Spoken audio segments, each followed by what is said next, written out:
ونتوكل عليه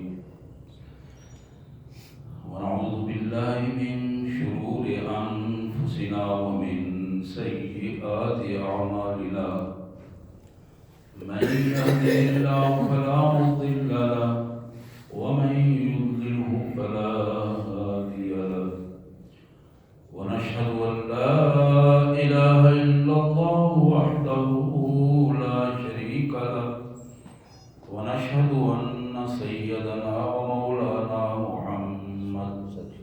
محمدا عبده ورسوله أما بعد فإن خير الحديث كتاب الله وخير الهدي هدي محمد صلى الله عليه وسلم وشر الأمور محدثاتها كل محدثة بدعة وكل بدعة ضلالة وكل ضلالة في النار. قال الله تبارك وتعالى في الكلام المجيد والفرقان الحميد: أعوذ بالله من الشيطان الرجيم. بسم الله الرحمن الرحيم. ما كان محمد أبا أحد من رجالكم ولكن رسول الله وخاتم النبيين وكان الله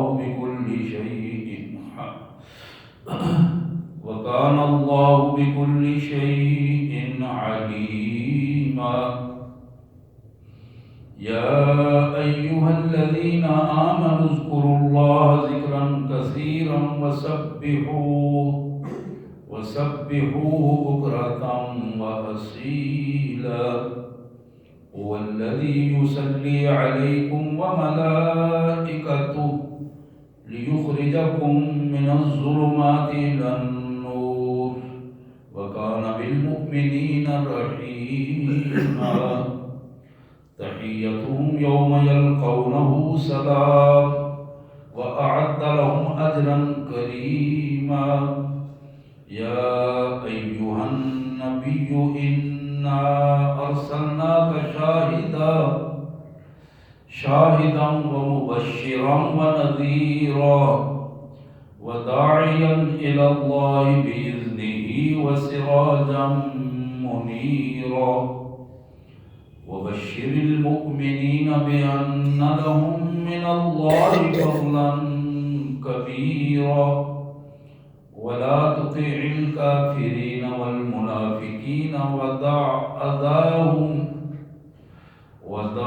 أذاهم وتوكل على الله وكفى بالله وكيلا. آمنت بالله صدق الله العظيم. اللهم صل على سيدنا ومولانا عبدك ورسولك وحبيبك محمد النبي الأمي وعلى آله وأصحابه وأزواجه وبناته وبارك وسلم. اللهم صل على جميع الأنبياء والمرسلين وعلى الملائكة المقربين وعلى سائر الصحابة والتابعين وعلى عباد الله الصالحين. اللہ کے پاک کلام قرآن مجید میں یہ 22واں پارہ ہے اور سورہ احزاب 22واں پارہ سورہ احزاب کی آیت نمبر 40 سے آیت نمبر 48 تک. سورہ احزاب آیت نمبر 40 سے آیت نمبر 48 تک 22واں پارہ. یہ آیات آج ہمارے زیر مطالعہ آیات ہیں. آئیے سب سے پہلے ان کا ترجمہ اور مفہوم اور پھر انشاءاللہ جناب خاتم النبیین سید المرسلین صلی اللہ علیہ وسلم کی ارشادات کی روشنی میں مختصر سی گفتگو. اللہ کے مبارک نام سے جو بڑا مہربان بہت زیادہ رحم کرنے والا ہے. ما کان محمد ابا احد من رجالکم، تم میں سے محمد صلی اللہ علیہ وسلم کسی بھی مرد کے باپ نہیں ہے. ولیکن رسول اللہ، حقیقت یہ ہے کہ وہ اللہ کے رسول ہیں، وخاتم النبیین۔ اور ایک بہت بڑی حقیقت یہ ہے کہ وہ سلسلہ نبوت کے آخری نبی ہیں، خاتم النبیین ہیں۔ وکان اللہ بکل شیء علیما۔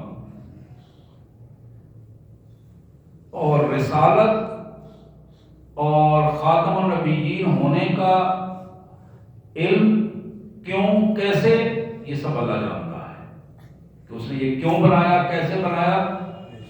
اس سے تمہارا نہیں تعلق، تمہارا کام ایمان لانا ہے۔ وکان اللہ بکل شیء علیما۔ یا ایھا الذین آمنوا اذکروا اللہ ذکرا کثیرا۔ اے ایمان والو، اللہ کو یاد کیا کرو، کثرت سے یاد کیا کرو۔ کبھی بھی تمہارے ایمان کا یہ تقاضا ہے کہ کبھی بھی تمہارے ذہن سے اللہ کی یاد نکل نہیں چاہیے۔ وَسَبِّحُوهُ بُكْرَةً وَأَصِيلًا۔ اور خصوصی حکم تمہارے لیے یہ ہے کہ صبح اور شام کے وقت خصوصاً اللہ کی تسبیحات بیان کیا کرو۔ وَالَّذِي يُصَلِّي عَلَيْكُمْ۔ یہ تو اللہ ہی ہے، وہ مہربان رب ہے جو مسلسل تم پر اپنی رحمتیں نازل کر رہا ہے۔ وَمَلَائِكَتُهُ۔ اور اس کے فرشتے بھی اللہ کے حضور تمہارے لیے دعائیں کر رہے ہیں رحمتوں کی۔ لِيُخْرِجَكُم مِّنَ الظُّلُمَاتِ إِلَى النُّورِ۔ یہی وہ رحمتیں ہیں جن کی وجہ سے اللہ تمہیں اندھیروں سے نکال کر روشنی کی طرف لے کے آئے گا۔ وَكَانَ بِالْمُؤْمِنِينَ رَحِيمًا۔ اور مالک تو اپنے ایمان والے بندوں پر بڑی رحمتیں فرمانے والا ہے۔ تحیتہم یوم یلقونہ السلام۔ یہ جو ایمان والے بندے ہیں، جب اللہ کے حضور کل حشر کے دن شرف ملاقات ہوگی، ان کو حاصل ہوگی، تو ان کا استقبال سلام سے کیا جائے گا۔ اللہ کی طرف سے سلامتی کا پیغام ہوگا ان کے لیے۔ وَأَعَدَّ لَهُمْ أَجْرًا كَرِيمًا۔ اور یہ اللہ کے وہ ایمان والے بندے ہیں جن کے لیے اللہ نے بڑے احترام، عزت اور پروٹوکول سے اجر عظیم تیار کر رکھا ہے۔ یا ایھا النبی، اے ہمارے پیارے نبی صلی اللہ علیہ وسلم، انا ارسلناک شاہدا، ہم نے آپ کو شاہد بنا کر بھیجا ہے۔ یہ جو دین آپ پہنچا رہے ہو نا، اس دین پر گواہی بھی آپ کی ہے۔ وَمُبَشِّرًا، اور خوشخبریاں دینے والا بنا کر بھیجا ہے۔ وَنَذِيرًا، اور خیر خواہ بنا کر بھیجا ہے۔ وَدَاعِيًا إِلَى اللَّهِ بِإِذْنِهِ، اور اللہ کے حکم سے اللہ کی طرف بلانے والا بنا کر بھیجا ہے۔ وَسِرَاجًا مُنِيرًا، اور اس دین کی روشنیاں جو چار سو آپ کی طرف سے، آپ کے ذریعے ہم نے پوری دنیا میں دین کی روشنی کو چار سو پیدا کیا ہے، آپ کو سراج منیر بنا کر بھیجا ہے۔ وَبَشِّرِ الْمُؤْمِنِينَ بِأَنَّ لَهُم مِّنَ اللَّهِ فَضْلًا كَبِيرًا۔ میرے پیارے رسول صلی اللہ علیہ وسلم، اپنے ان ایمان والے امتیوں کو خوشخبری دو کہ اللہ نے ان کے لیے انعامات تو اپنی جگہ پر ایک بڑا فضل عطا کرنا ہے ان کو، اور وہ فضل اللہ نے اپنے بندوں کے لیے تیار کیا ہوا ہے۔ وَلَا تُطِعِ الْكَافِرِينَ وَالْمُنَافِقِينَ، اور یہ جو کافر اور منافق ہیں، ان کی باتوں کی پرواہ مت کیا کرو، ان کے پیچھے چلنے کی ضرورت نہیں۔ وَتَعْقَضَاهُمْ، اور ان کی حرکتوں کو دیکھ کر پریشان ہونے کی ضرورت نہیں، ان کو چھوڑ دو۔ وَتَوَكَّلْ عَلَى اللَّهِ، اور اپنے اللہ پر بھروسہ توکل رکھو۔ وَكَفَىٰ بِاللَّهِ وَكِيلًا، اور اللہ اس قابل ہے کہ اس پر بھروسہ کیا جائے۔ اللہ ہی وہ ہستی ہے جو اعتماد، بھروسے اور توکل پر پورا اترنے والا ہے، صرف وہی اس کا اختیار رکھتا ہے۔ سبحان اللہ و بحمدہ، سبحان اللہ العظیم، سبحان اللہ و بحمدہ، سبحان اللہ العظیم، سبحان اللہ و بحمدہ عدد خلقہ ورضا نفسہ وزنة عرشہ ومداد کلماتہ سبوح القدوس ربنا ورب الملائکۃ والروح صلی اللہ علی النبی وعلی آلہ واصحابہ وازواجہ وبناتہ وبارک وسلم۔ حضرات یہ آیات تھی 22ویں پارے میں سورہ احزاب کی آیات، آیت نمبر 40 سے 48 تک آیات کا متن اور ان کا مفہوم میں نے آپ کے سامنے رکھا۔ مختصر سے وقت میں جناب محمد کریم رحمۃ اللہ علیہ صلی اللہ علیہ وآلہ وسلم کے اخلاق مطہرہ کے حوالے سے میں چند چیزیں پیش کرنا چاہوں گا۔ پچھلی دفعہ ہم نے پچھلے جمعے میں اللہ کی خاص توفیق سے نبی رحمت صلی اللہ علیہ وسلم کی ان مراتب جو اللہ نے ان کو عطا کیے تھے، وہ مقام جو اسٹیٹس ان کو ملا تھا، اس حوالے سے قرآن کا بیان بھی اور خود محمد کریم صلی اللہ علیہ وسلم کے ارشادات بھی، اس کا ہم نے مطالعہ کیا۔ بہقی شریف کی سنن بہقی شعب الایمان میں جناب انس بن مالک رضی اللہ تعالیٰ عنہ کی ایک روایت جو مشکات شریف میں بھی موجود ہے، بڑی معروف روایت، بہت ساری کتابوں میں اس کا اردو ترجمہ بھی موجود ہے۔ جناب انس کہتے ہیں رضی اللہ تعالیٰ عنہ، خدمت رسول اللہ وانا ابن 8 سنین خدمتہ 10 سنین، میں نے پیارے آقا صلی اللہ علیہ وسلم کی خدمت کی، میری عمر 8 سال تھی جب یہ سلسلہ شروع کیا۔ میں حضور کے پاس گیا ان کی خدمت کے لیے، 8 سال عمر تھی، 10 سال میں آپ کی خدمت میں رہا، 10 سال مسلسل میں آپ کی خدمت میں رہا۔ فما لامنی علی شیء قط، کسی ایک معاملے میں بھی 10 سال میں میرے آقا صلی اللہ علیہ وسلم نے مجھے ملامت تک نہیں کی، اف تک نہیں کی، کسی ایک معاملے میں بھی رسول اللہ صلی اللہ علیہ وسلم نے مجھے ملامت تک نہیں کی، افسوس تک نہیں کیا یہ تم نے کیا کر دیا، یا یہ جملہ بھی آپ نے کبھی نہیں کہا، یہ ملامت کی کبھی نہیں، یہ کیا کر دیا، ایسا تو نہیں ہونا چاہیے تھا، یہ بڑا ہلکا سا جملہ جو ہمارے معاشرے میں ہے، یہ تم نے کیا کر دیا۔ فما لامنی،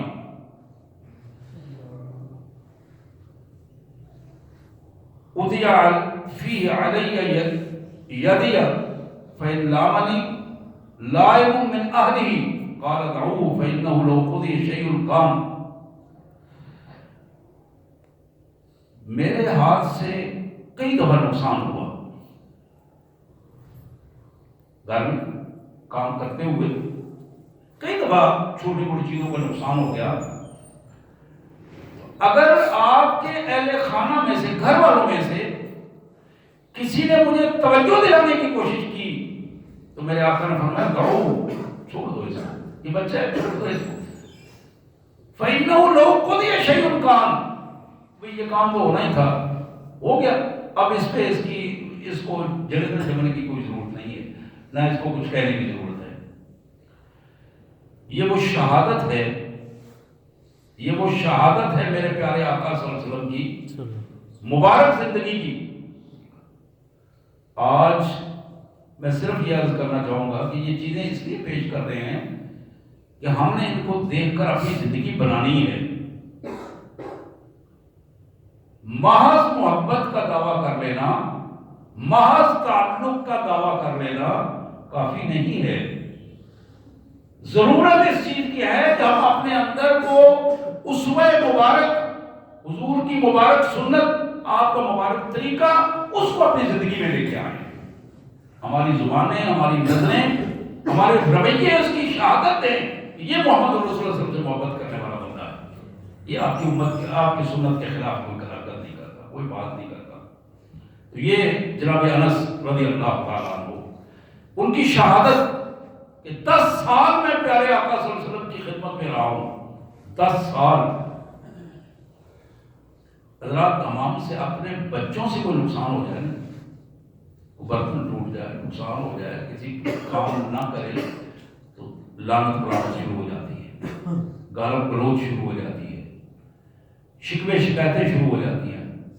بچے تو بچے، بڑوں سے بھی۔ یہ میرے آقا صلی اللہ علیہ وسلم کا مبارک اسوہ ہے۔ یہ جو لان کان کا پوزیشن ہے، شکوے شکایتوں کی پوزیشن ہے، اور اس کے جواب میں کیا ہوتا ہے؟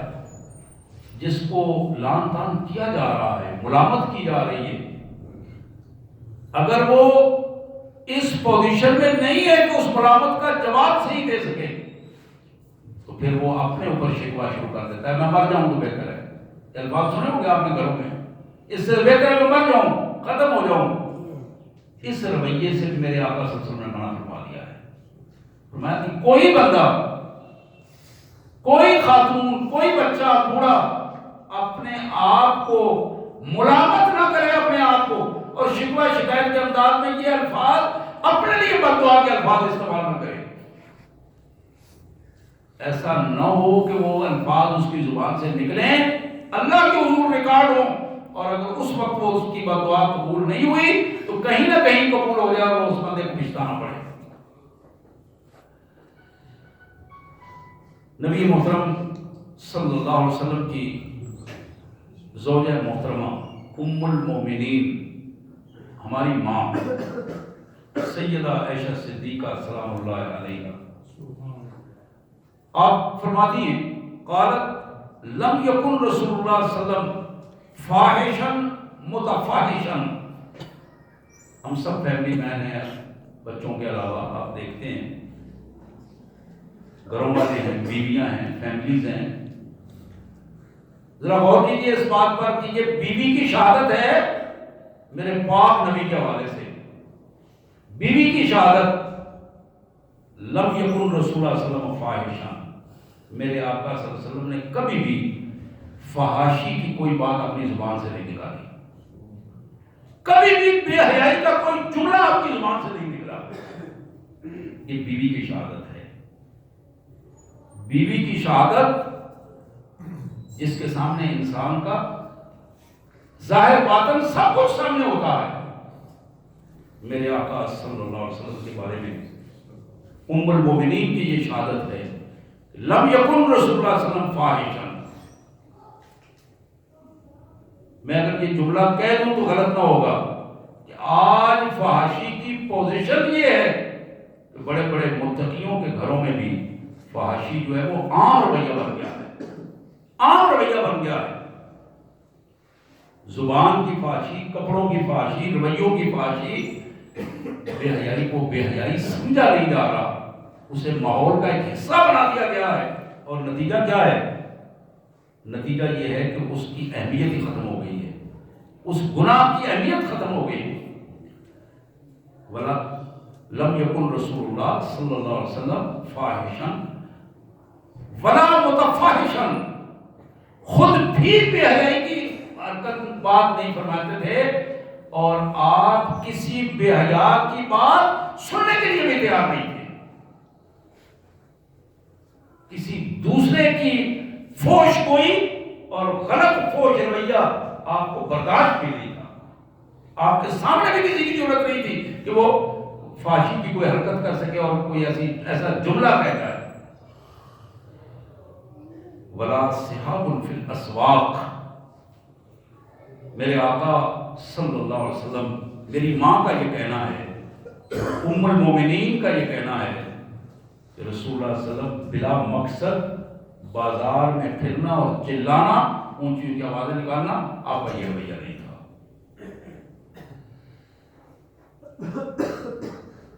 بعض اوقات ہمارے پاس ٹائم ہو تو ہم کہتے ہیں اچھا چلو بازار میں چلتے ہیں، یہ رویہ درست نہیں ہے، بلا مقصد بازار میں جانا درست نہیں ہے۔ اور پھر بازار میں جا کر اونچی اونچی آواز، صاحب چلانا، اونچی اونچی آواز سے باتیں کرنا، اور اسے یہ خیال نہ رکھنا کہ خواتین کا آنا جانا، بچوں کا آنا جانا اور راہگیر مسافروں کا گزرنا، ان کا جگہ دینی، ان کے حقوق کا خیال رکھنا، ان چیزوں سے ہٹ کر بازار کو بازاری رویوں کے ساتھ نپٹانا، یہ میرے آقا کی سنت نہیں ہے۔ اس حوالے سے بھی بڑی اہم بات ہے ہمارے سامنے، محمد کریم صلی اللہ علیہ وسلم کا یہ خوبصورت رویہ، ولا سحاب فی الاسواق، آپ بازاروں میں جا کر اونچی اونچی آواز سے چلانے والے اور بازاروں میں عام پھرنے والے نہیں تھے۔ پھر آپ نے ارشاد فرمایا کہ میرے آقا صلی اللہ علیہ وسلم ولا یجزی بالسیئۃ السیئۃ، کبھی بھی آپ نے برے رویے کا بدلہ برے رویے سے نہیں دیا، ہمیشہ کسی کا غلط رویہ ہے تو اچھے رویے سے اس کا جواب دیا۔ اب ذرا غور فرمائیے اس پر، یہ وہ چیزیں ہیں جو میں آپ ہمیں چاہیے کہ ہم تجزیہ کرتے چلے جائیں۔ ہم محمد رسول اللہ صلی اللہ علیہ وسلم سے پیار کرنے والے ہیں، آپ سے محبت کرنے والے ہیں، ہمارا رویے کیا ہے؟ بعض اوقات اگلے بندے کا پروگرام ہی نہیں ہوتا اور ہم اس توقع کے ساتھ اس کا رویہ اچھا نہیں ہوگا تو پہلے ہی اس پہ چڑھائی کر دیتے ہیں، اور برائی کا جواب برائی سے دینا، غلط رویے کا جواب غلط رویے سے دینا، یہ تو بہت ہی بدترین رویہ ہے۔ محمد رسول اللہ صلی اللہ علیہ وآلہ وسلم کی امت کا رویہ جو آپ نے بتایا ہے، اپنی مبارک سیرت سے جو چیز ہمارے سامنے آئی ہے، حضرات برے رویے کا جواب برے رویے سے نہیں، برائی سے نہیں ختم ہوتی۔ قرآن نے بھی اس کا نمونہ بتایا ہے، ادفع باللتی ہی احسن، اگر کوئی شخص برا رویہ اختیار کرتا ہے اس کو اچھے رویے سے ختم کرو، اصلاح کرو اس کی، نہ کہ یہ کہ اور زیادہ اسے مجرم بنا دو۔ میرے پیارے آقا صلی اللہ علیہ وسلم کا مبارک رویہ یہ تھا، آپ کی عادات یہ تھی، اسوہ مبارک یہ تھا، ولا یجزی بالسیئۃ السیئۃ، برائی کا بدلہ برائی کے ساتھ نہیں دیا کرتے تھے۔ پھر آپ نے ارشاد فرمایا ولکن یعفو ویصفح، نبی رحمت صلی اللہ علیہ وسلم کا مبارک رویہ یہ تھا کہ آپ لوگوں کو اکثر معاف کر دیا کرتے تھے، اکثر معاف فرمایا دیا کرتے تھے، درگزر فرمایا کرتے تھے، معاف کر دیتے تھے اور درگزر فرمایا کرتے تھے، یہ دو رویے الگ الگ ہیں۔ حضرات یہ جو ہماری عادات میں ایک عادت ہے کہ ہم خواہ دوسرے کے معاملات میں متفکر رہتے ہیں، خواہ دوسرے کے معاملات میں ٹانگ اڑا دیتے ہیں، دو بندے بات کر رہے ہیں، تیسرا آیا ہے، اس نے ان کی بات پہ اپنے ایک نئی کہانی شروع کر دی اور ابا ہم آپس میں لڑا دیا اور معاشرہ جو ہے وہ مصیبت کا شکار بن گیا ہے، شکار ہو گیا ہے۔ اس حوالے سے بڑا محتاط رویہ جو ہمارے پیارے رسول صلی اللہ علیہ وسلم نے بتایا، ہماری مذہبی بحثیں، سیاسی بحثیں، معاشرے میں بد امنی اور تفرقے کے رویے، یہ وہ چیزیں ہیں جو سنت کے خلاف ہیں۔ محمد رسول اللہ صلی اللہ علیہ وسلم سے پیار کرنے والے لوگ، آپ پر جانثاری کے دعویٰ کرنے والے امت کے لوگ، انہیں اپنے رویوں کو درست کرنا چاہیے۔ اس وقت باطل کی پوری کوشش یہ ہے، اور وہ اپنی کوشش میں کامیاب ہے اس وقت تک، کہ مسلمانوں کے رویوں کو شیطانی رویہ بنایا جائے، امت کے رویوں کو، اخلاق کو بگاڑ دیا جائے، ان کے زبان، ان کے نظروں، ان کے ہاتھوں کے رویوں کو برباد کر دیا جائے، ان کے شرمگاہوں کو ننگا کر دیا جائے اور ان کے اخلاق کو، ان کو اخلاق باختہ کر دیا جائے۔ حضرات یہ آج کی احادیث ہمیں بھی بتاتی ہیں، محمد کریم صلی اللہ علیہ وسلم نے جو ہمیں دین سکھایا ہے، اس دین میں فحش کوئی نہیں ہے، بے حیائی نہیں ہے، نہ خود دیندار بے حیا ہوتا ہے، نہ بے حیائی کو وہ برداشت کرتا ہے۔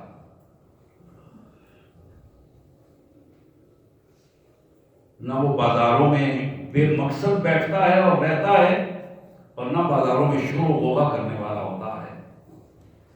یہ آپ کے علم میں ہوگا کہ رسول اللہ صلی اللہ علیہ وسلم نے فرمایا، دنیا کی کائنات کی سب سے بہترین جگہ اللہ کا گھر ہے، مسجد ہے، اور شر کی بنیاد بازاروں سے اٹھتی ہے، برائی کی بنیادیں بازاروں سے اٹھتی ہیں۔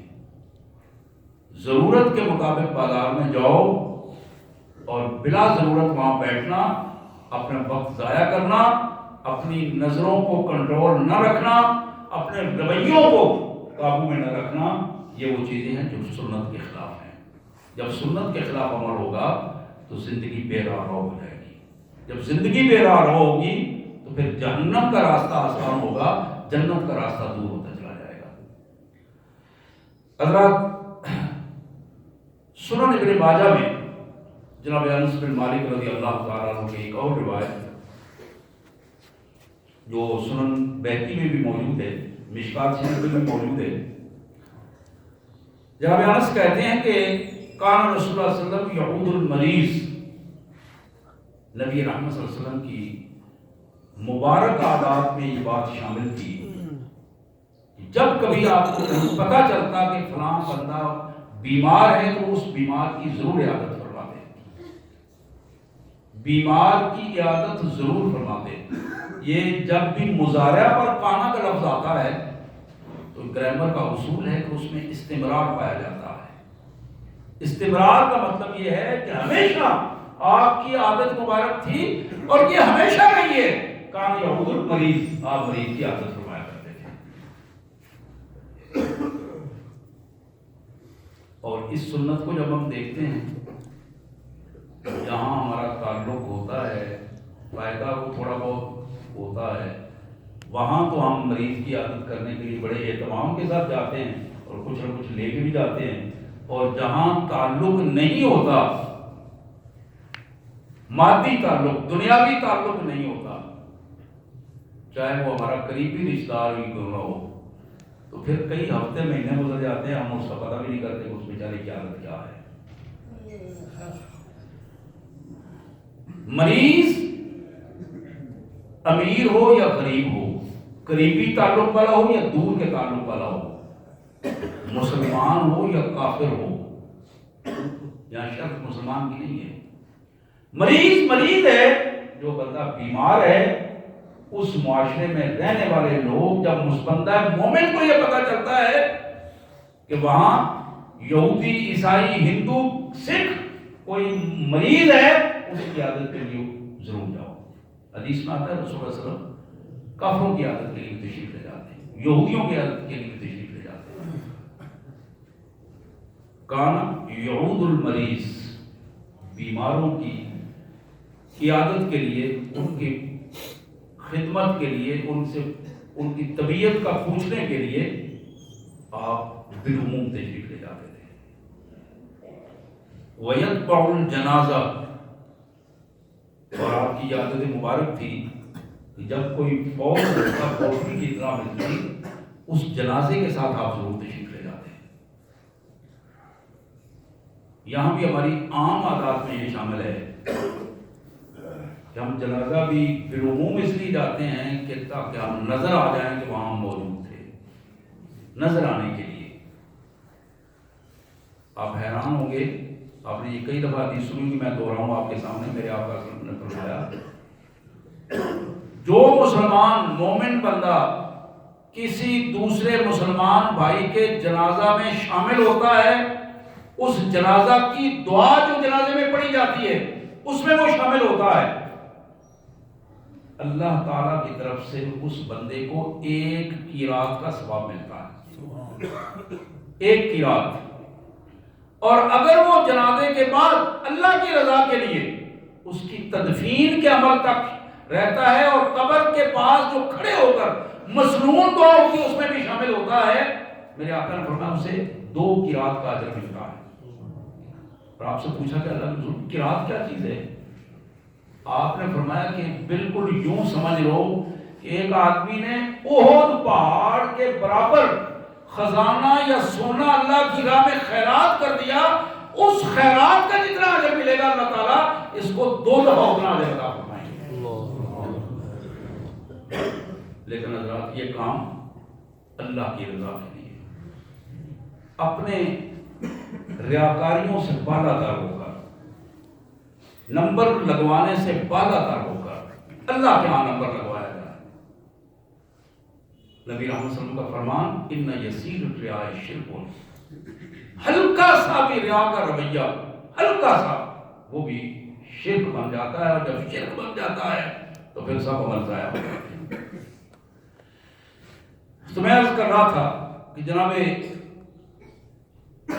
انس بن مالک رضی اللہ تعالیٰ عنہ کی یہ روایت جو ابن ماجہ میں ہے کہ رسول اللہ صلی اللہ علیہ وسلم کانا یعود المریض، مریض کی ضرور عادت فرماتے ہیں، وَيَتْبَعُ الْجَنَازَةَ، جنازے کے ساتھ ضرور تشریف لے جاتے ہیں، وَيُجِيبُ دعوت المملوک،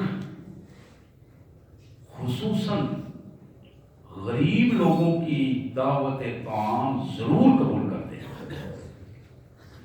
اگر کوئی مجبوری بھی ہوتی تو معذرت بھی کرنا ہوتی تو غریب آدمی کی دعوت کو، مملوک جو غلام ہوتا، غریب ہوتا، پیسے کے اعتبار سے کمزور ہوتا، معاشرے میں اس کو کمزور سمجھا جاتا، تو میرے آقا اس کو کمزور نہیں سمجھتے تھے، کمزور سمجھ کر اس کو چھوڑ نہیں دیتے تھے۔ اگر چودھری صاحب، خان صاحب، وڈیرا صاحب، شیخ صاحب، فیکٹری والے صاحب کی اگر کوئی ان کی دعوت ہے، ان کے فیملی کی شادی ہے تو اس میں ضرور جایا جائے، اور اگر کسی غریب کی ہے تو اس کو تنخواہ دیا جائے، یہ رویہ میرے آقا صلی اللہ علیہ وسلم کا نہیں تھا۔ اس حوالے سے بھی خوشی اور غمی کی جو دعوتیں ہیں، اس حوالے سے ہمارے رویے سنت کے مطابق بن جانے چاہیے کہ ہم نے جو کام کرنا ہے وہ اللہ کی رضا کے لیے کرنا ہے، اپنے کوئی ذاتی حوالے سے اس کو کبھی بھی ترتیب نہیں دینا۔ پھر ارشاد فرمایا وَيَرْكَبُ الْحِمَارُ لَقَدْ رَأَيْتُهُ يَوْمَ خَيْبَرَ عَلَى حِمَارٍ خِطَامُهُ لیف۔ جناب انس کہتے ہیں رسول اللہ صلی اللہ علیہ وسلم کے پاس اگر کوئی عام سی سواری ہوتی، اس دور میں گدھے کی سواری عام سی سواری سمجھی جاتی تھی، آپ اس پر بھی سواری کر لیتے، اور بالخصوص انہوں نے فرمایا کہ میں نے دیکھا خیبر کے دن آپ ایک گدھے پر ہی سوار تھے، باقی لوگوں کی طرح آپ ساتھ ساتھ جا رہے تھے، اور اس کے گلے میں جو رسی تھی وہ کھجوروں کے پتوں کی بنی ہوئی تھی۔ اللہ اکبر۔ حضرات ترمذی شریف کی یہ حدیث جامع ترمذی، جناب عائشہ صدیقہ ام المومنین سلام اللہ علیہا فرماتی ہیں کان رسول اللہ صلی اللہ علیہ وسلم یخصف النعل، میرے آقا اپنے جوتوں کو خود ہی مرمت کر لیا کرتے تھے، خود جوتے صاف کر لیتے تھے۔ آپ کو اندازہ ہوگا کہ ہمارے گھروں میں کئی دفعہ لڑائی جوتے صاف کرنے پر بھی ہو جاتی ہے، تمہیں پتہ نہیں کہ میں نے جانا تھا اور تم نے جوتا ہی صاف کیا، اسی پہ لڑائی ہو گئی۔ یہ جوتا خراب تھا، اس کو صاف نہیں ہوا، اس کو مرمت نہیں کیا گیا۔ غور فرمائیے اس بات پر، ہم تو اس آقا کے ماننے والے ہیں جنہیں پوری انسانیت میں اللہ نے افضل ترین انسان، قائد انسانیت قرار دیا ہے، اللہ نے نبیوں میں بڑا شرف عطا فرمایا ہے۔ ہم تو ان کی امت ہیں، اور ان کا رویہ یہ ہے کہ وہ اپنے جوتے خود مرمت کروا کے جوتے خود صاف کر لیتے تھے۔ وَيَخْبِطُ ثَوْبَهُ، اور اگر کہیں یہ بٹن لگانا، تھوڑا بہت ٹانکا لگانا، کپڑے کو تھوڑا سیدھا کرنا، یا خود کر لیتے تھے، کوئی اس میں کبھی آپ کو پریشانی نہیں ہوئی۔ اور آپ کو یہ بھی علم ہے کہ ہمارے گھروں میں کپڑے استری نہ ہونے پہ بھی لڑائی ہو جاتی ہے، اور بڑی بڑی دور تک یہ باتیں پہنچ جاتی ہیں، بچیوں کے ساتھ، بچوں کے ساتھ، بیوی کے ساتھ، گھر میں بہنوں کے ساتھ، اور وہ لڑائیاں بعض اوقات بڑے غلط نتائج دیتی ہیں۔ لیکن اگر ہمارے اندر یہ پہلو ہو، میرے آقا خود بٹن لگا تو کیا ہے، میں خود اب لگا لیتا ہوں، میرے آقا تو جوتا خود صاف کر، کوئی بات نہیں، اگر صاف نہیں ہو سکا کسی وقت، بیوی نے، بہن نے، بیٹی سے نہیں صاف ہوا تو میں خود کر لیتا ہوں، اس میں کیا حرج ہے۔ اگر اس رویے کو آسانی کا رویہ بنا دیا جائے اور شیطان جو پیش کر رہا ہے جذباتی کیفیت اس سے نکل آیا جائے، بڑے بڑے معاملات درست ہو جاتے ہیں۔ تو میرے آقا صلی اللہ علیہ وسلم کا یہ رویہ، اپنا جوتا خود مرمت کر لینا، اپنے کپڑوں کو خود درست فرما لینا.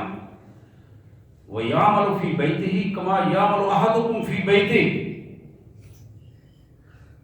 ام المؤمنین فرماتی ہیں جس طرح عام آدمی اپنے گھر میں چھوٹے موٹے کام سارے کر لیتا ہے، محمد رسول اللہ صلی اللہ علیہ وسلم اس طرح اپنے گھر میں سارے کام کر لیتے تھے. یہ نہیں ہے کہ یہ بڑے پیر صاحب ہیں، مولوی صاحب ہیں، شیخ الحدیث ہیں، جو بڑے بڑے بزرگ ہیں، پورے رات یہ بیٹھے رہیں. حضرت صاحب بیٹھے ہوئے، کوئی آئے تو پانی پلائے، کوئی گلاس میں ڈال کے دے تو چند قطرے، وہ سیج نہیں بچھی ہوئی، کو مصلی بچھائے، وہ تختہ بچھائے تو پھر حضرت اوپر تشریف رکھیں گے. یہ بڑے بزرگ آئے ہیں، ان کے لیے کرسی پڑی ہوگی تو وہ تشریف رکھیں گے، ورنہ وہ ناراض ہو کے چلے جائیں گے. یہ رویے محمد رسول اللہ صلی اللہ علیہ وسلم کی نہیں تھے. ہمیں اس پر غور کرنا چاہیے. میرے آقا صلی اللہ علیہ وسلم کی زوجہ محترمہ ہماری ماں ام المؤمنین فرماتی ہیں قالت کان بشرا من البشر یغنی صوبہ. لوگوں، میرے آقا عام انسانوں کی طرح ایک اچھے انسان کی سی زندگی بسر کرتے ہوئے اپنے کپڑوں کو مختلف چیزوں سے صاف کرنا بالکل معمولی سمجھتے تھے اور یہ کام کر لیتے تھے. وہ یعنی مشاہدہ، اپنی بکری کا خود دودھ دو لینا، وہ یخدم نفسا، اپنی خدمت خود کر لینا آپ کے لیے کوئی آر نہیں تھی. حضرات، اگر اللہ نے چاہا تو انشاءاللہ اگلی دفعہ اس پہ تھوڑی سی مزید بات ہوگی. میں آخر میں اپنی بہنوں کو، بھائیوں کو، بچوں کو، نوجوانوں کو اور سفید ریش اپنے بھائیوں کو بھی یہ پیغام دینا چاہوں گا کہ اپنے رویوں کو تبدیل کریں. ہمارے رویے بہت غلط ہو رہے ہیں. شیطان نے ہمیں دین سے دور کر دیا ہے، ہماری زبانوں کو گندا کر دیا ہے، نگاہوں کو گندا کر دیا ہے، ذہنوں کے خیالات کو پورا گندا کر دیا ہے. ہمارے ہاتھوں پاؤں سے بہت سارے جرائم ہیں جو سرزد ہو رہے ہیں اور ہمیں اس کی پرواہ نہیں ہوتی. حضرات، رویوں کو سنت کے مطابق بنائیں اور سنت کو سیکھنے کی کوشش کریں. سنت کو سیکھیں، سنت کیا ہے، پھر اس کے مطابق اپنے آپ کو ڈھال لیں. اللہ نے اس کی توفیق عطا فرمائے. وآخر دعوانا الحمدللہ رب العالمین.